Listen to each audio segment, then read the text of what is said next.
2022లో ఇచ్చారు. కానీ మాకు అందులో కావాల్సిన క్లాస్ రూమ్స్ లేవు.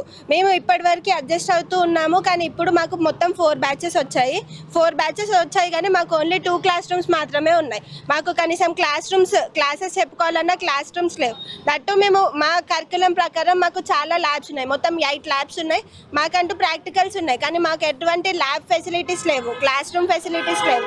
మాకు మొన్నటి వరకు థియరీ ఎగ్జామ్స్ అయ్యాయి, యూనివర్సిటీ ఎగ్జామ్స్. అప్పుడు కూడా మేము అడ్జస్ట్ అవుతూ బయట కారిడార్లో ఉండి థియరీ ఎగ్జామ్స్ కంప్లీట్ చేసుకున్నాం. కానీ మాకు ఎల్లుండి మండే నుంచి ప్రాక్టికల్ ఎగ్జామ్స్ ఉన్నాయి, యూనివర్సిటీ ప్రాక్టికల్. మాకు కనీసం ప్రాక్టికల్ ఎగ్జామ్స్కి ల్యాబ్ అడ్జస్ట్ చేసుకోవాలన్న 4 బ్యాచెస్కి మాకు ఎటువంటి ఫెసిలిటీస్ లేవు.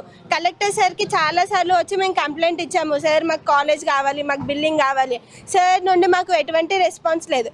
Nursing college, government nursing college నుంచి ఇక్కడికి వచ్చాము. మేము ఇక్కడికి రావడానికి కారణం ఏంటంటే మేము 4 ఇయర్స్ అవుతుంది, ఇప్పుడు 4 బ్యాచెస్ అవుతున్నాయి మావి కాలేజ్లో. మేము 3 ఇయర్స్ నుంచి కలెక్టర్ సార్ దగ్గరకు వచ్చి మా ప్రాబ్లమ్స్ చెప్తున్నాం. మాకు కాలేజ్ లేదు సరిగ్గా, మాకు బిల్డింగ్ లేదు కాలేజ్కి, మాకు ఫెసిలిటీస్ సరిగ్గా లేవు, క్లాస్ రూమ్స్ లేవు. దీనికోసం మేము సార్ని ఎన్నిసార్లు కంప్లైంట్ చేసినా సార్ రెస్పాన్స్ అవ్వలేదు. ఇప్పుడు ఈ ఇయర్ మాకు 4th బ్యాచ్ వచ్చింది. 4th బ్యాచ్ వచ్చినందుకు మాకు క్లాస్ రూమ్స్ సరిపోవట్లేవు, ల్యాబ్స్ లేవు. మాకు ప్రాక్టికల్ మేము స్కిల్ డెవలప్ చేసుకోవాలంటే మాకు ప్రాక్టీస్ చేసుకోవడానికి మాకు సరిగ్గా ఫెసిలిటీస్ లేవు. అందువల్ల మేము ఇక్కడికి వచ్చి ఇప్పుడు మేము కంప్లైంట్ చేయాల్సి వచ్చింది. మా కాలేజ్ కావాలి, మా బిల్డింగ్ మాకు ఇవ్వాలి. నర్సింగ్ కాలేజ్ కోసం కట్టిన బిల్డింగ్ మాకు ఇవ్వాలి.